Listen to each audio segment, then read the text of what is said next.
Hi అండి. గుత్తొంకాయ కూర preparation.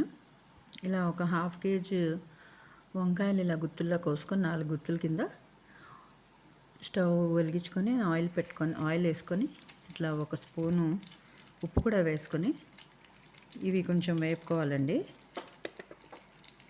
ఇది గుత్తొంకాయ కూర మసాలా అండి. ఇవన్నీ డ్రై రోస్ట్ చేస్తున్నాను.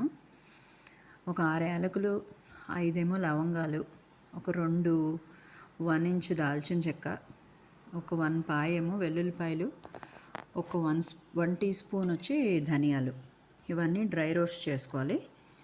చేసుకున్న తర్వాత చల్లార్చుకోవాలి.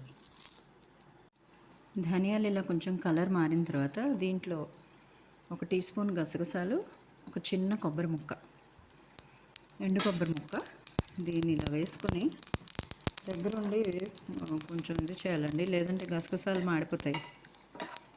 వేపుకోవాలి. కొబ్బరి ఎక్కువ వేగక్కర్లేదు, నూనె వాసన వచ్చేస్తుంది. ఈ చల్లారి పెట్టుకున్న గ్రైండ్ చేసుకోవాలండి. చేసుకునే ముందే ఇట్లా ఒక చిన్న అల్లం ముక్క అండ్ ఒక చిన్న స్పూను, కొంచెం కూరలో ఆల్రెడీ వేస్తాం కాబట్టి ఇందులో కొంచెం వేసుకోండి, కొంచెం ఉప్పు వేసుకొని గ్రైండ్ చేసుకోవాలి మెత్తగా. దీంట్లో కొంచెం కారం కూడా వేసుకొని గ్రైండ్ చేసుకోవాలండి. 2 చెంచాలు కారం, కొంచెం నీళ్లు పోసుకొని మెత్తగా గ్రైండ్ చేసేసుకోవాలి. ఇది దీంట్లోనే ఒక గుప్పుడు ఉల్లిపాయలు కూడా వేసుకొని మెత్తగా గ్రైండ్ చేసుకోవాలండి. ఈ గసగసాలన్నీ మెత్తగా గ్రైండ్ అయిపోవాలన్నమాట. ఇలా ఉంటే బాగోదు. అంతా ఇలా మెత్తగా గ్రైండ్ అయిపోయి ఉంటుందండి. దీంట్లో ఉప్పు సరిపోయిందో లేదో చూసుకొని వంకాయలు కొంచెం వేగిన తర్వాత అందులో కూరుకుందాం. ఒక 20 మినిట్స్కి ఇలా ఉంటుందండి. ఇప్పుడు ఇది కట్టేసుకొని చల్లార్చుకుందాం. ఇదే నూనెలో ఆవాలు, జీలకర్ర, పసుపు, ఎండుమిరపకాయలు, కరివేపాకు, కొంచెం ఇంగువ వేసుకొని వేపుకుందాం అండి. ఇవి కొంచెం వేగిన తర్వాత ఒక పెద్ద ఉల్లిపాయ అన్నమాట ముక్కలుగా చేసుకొని అది ఇందులో వేసేసుకుందాం. చిన్న ముక్కలుగా తరుక్కొని వేసుకోవాలి. ఈ స్టేజ్లో వేసేసుకోవచ్చు. ఈలోపు మనం మసాలాని వంకాయల్లో స్టఫ్ చేసేసుకుందాం.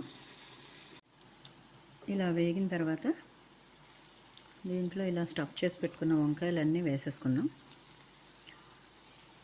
వేసేసుకుని మూత పెట్టేసుకుందాం అండి. ఒక 10-15 మినిట్స్ వేగనిద్దాం. ఒక 20 మినిట్స్కి ఇలా ఉడుకుంటాయండి వంకాయలు. దీంట్లో మనం ఒక 3 చిన్న టమాటాలు ఇలా చాపర్లో తరుక్కొని వేసుకుందాం. దీన్ని ఒకసారి కలిపేసుకొని ఇందాక మిగిలిపోయిన మసాలా ఏమైనా ఉంటే అది కూడా వేసేసుకొని కొంచెం ఆయిల్ వేసుకొని మూత పెట్టుకోవాలి.